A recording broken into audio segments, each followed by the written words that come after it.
પ્રધાનમંત્રી નરેન્દ્ર મોદી આજથી કેરળ અને તમિલનાડુના પ્રવાસે ₹16,000 કરોડથી વધુની વિકાસ પરિયોજનાઓનો કરશે શુભારંભ, તો 5 નવી રેલ સેવાઓને પણ આપશે લીલી ઝંડી. કેરળમાં જનસભાને કરશે સંબોધિત.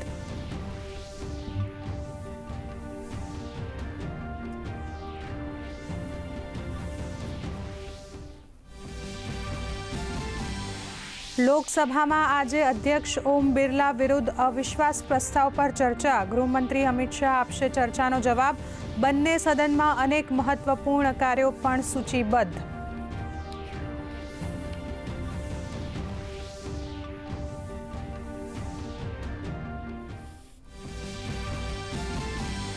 પશ્ચિમ એશિયાના સંકટને ધ્યાનમાં રાખી વિદેશ મંત્રી એસ જયશંકરે ઈરાનના વિદેશ મંત્રી અબ્બાસ અરાગચી સાથે ટેલિફોન પર કરી વાતચીત. બંને પક્ષને સંપર્કમાં રહેવાની સહમતિ, તો ભારતે સ્થિતિ પર વ્યક્ત કરી ચિંતા.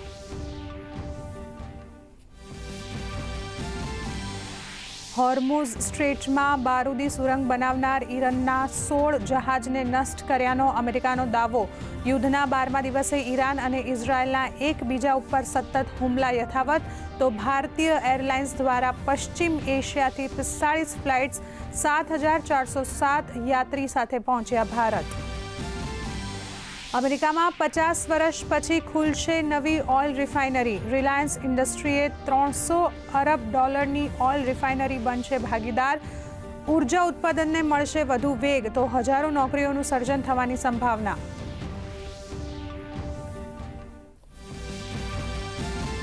સપ્તાહના ત્રીજા દિવસે ભારતીય શેર બજારમાં કડાકો. બીએસસીનો સેન્સેક્સ અને નિફ્ટી રેડ ઝોનમાં કરી રહ્યા છે કારોબાર.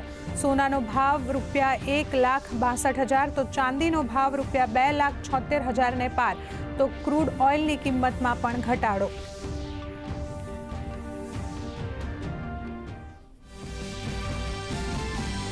જેતલપુર સ્વામિનારાયણ મંદિરને 200 વર્ષ પૂર્ણ થવાના પ્રસંગે યોજાયો ભવ્ય મહામહોત્સવ. મુખ્યમંત્રી ભૂપેન્દ્ર પટેલ મહોત્સવમાં રહ્યા ઉપસ્થિત.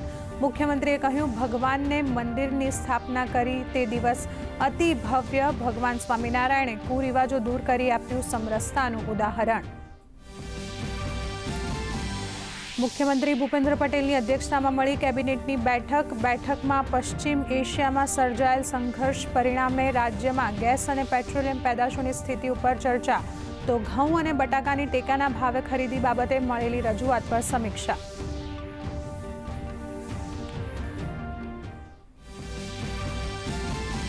રાજ્યમાં આકરા તાપથી લોકો થશે હજી પરેશાન. રાજ્યના 9 જિલ્લામાં ઓરેન્જ, જ્યારે 11 જિલ્લામાં યલો એલર્ટ.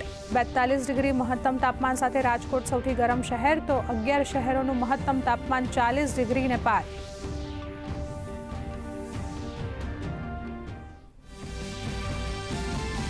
અને સ્વિસ ઓપન બેડમિન્ટન ટુર્નામેન્ટમાં આજે એચ.એસ. પ્રણય અને કિદામ્બી શ્રીકાંત મેન્સ સિંગલ મેચમાં કરશે ભારતનું પ્રતિનિધિત્વ.